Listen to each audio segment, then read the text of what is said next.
ဓမ္မနဲ့အဓမ္မဆိုတဲ့တခြင်းလေးတစ်ပုဒ်ကိုကျွန်တော်သိဆိုချင်ပါတယ်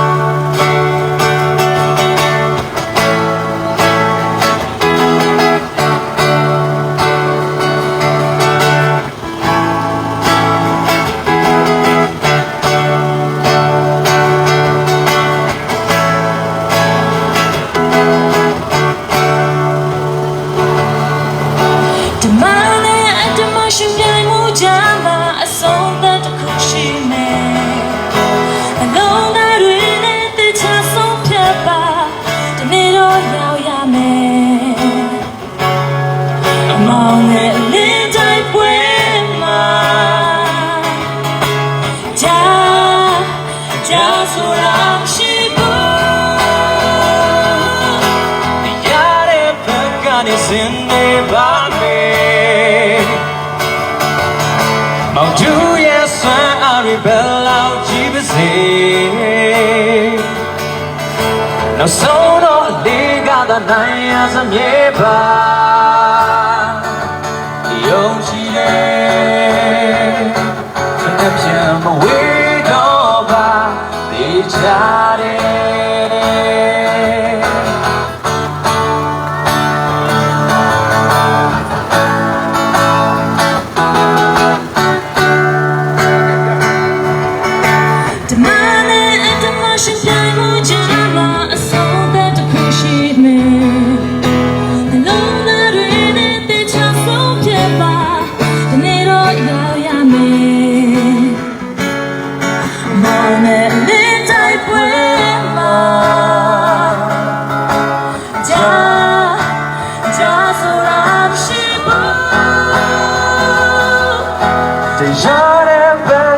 စနေပါမယ်မောင်သူရဲ့ဆွမ်းအားတွေဘယ်လောက်ကြီးစေနောက်ဆုံးတော့လေးငါသာနိုင်ရစမြဲပါ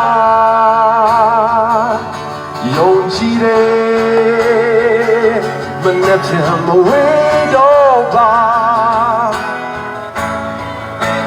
စနေပါ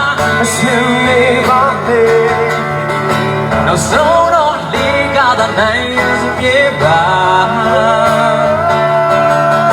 နောက်ဆုံးတော့လေးကသာနိုင်ရစမြဲပါ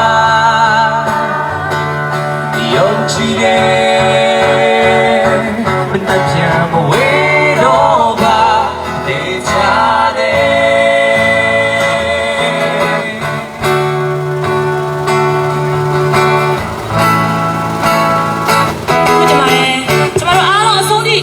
အတူတူတိုက်ပွဲဝင်ကြမယ်နော်